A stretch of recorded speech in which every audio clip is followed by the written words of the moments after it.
Hey Embers, welcome back to the channel and welcome to episode 2 of the Hunt for Mystery Case Files games.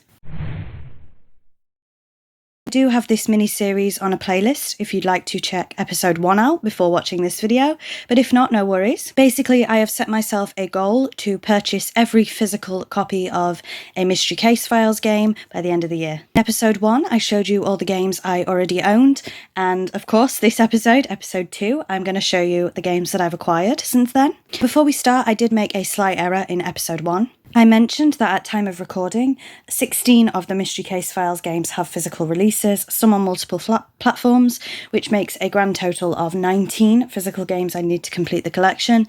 It's actually 20 physical games I need to complete the collection. As I spoke about Ravenhurst on the DS or the 3DS, it was actually released on both, so both Nintendo DS and Nintendo 3DS, so I need to add those. So in episode 1, I showed you I had 7 of the 20 games that I need. Let's get on and show you the ones that I've added.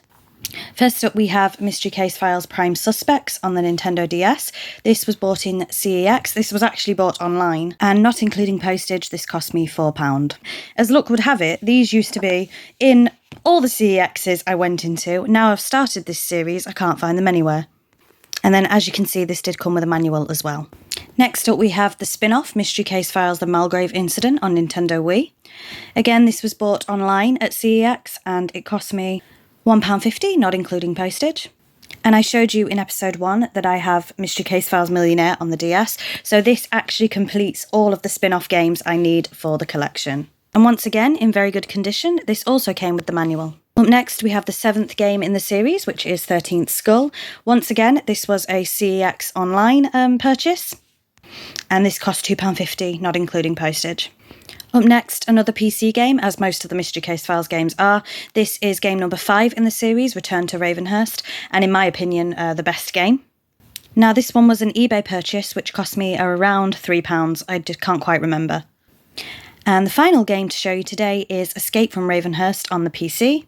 This is the 8th game in the series, and again, bought on CEX online. This cost me £2, not including postage.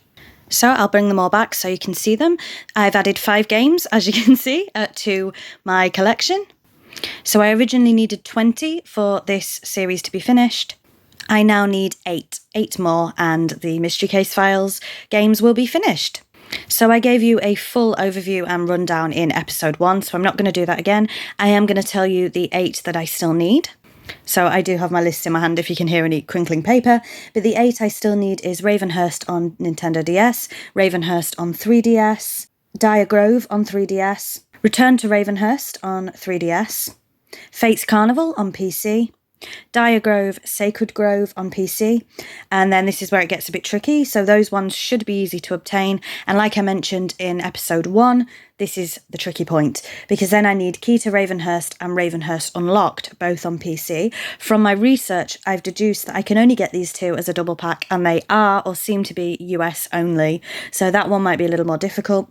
Similarly, Broken Hour is the last game I need on the PC, and again, that seems to be a US exclusive. So those 2 might be, technically 3, might be a little bit tricky, but hopefully we will manage to get there. And as I mentioned in episode 1, all the other Mystery Case Files games from the point of Broken Hour don't seem to have had physical releases at all, only digital. 8 more games to go. Can we finish this by the end of the year? I really hope so. Let's find out together. Like I said in episode 1, I know this is not the most exciting series ever, but I really enjoyed the Mystery Case Files games, and so I just want to add them all to the collection. So thank you very much for watching, and until next time, bye Embers.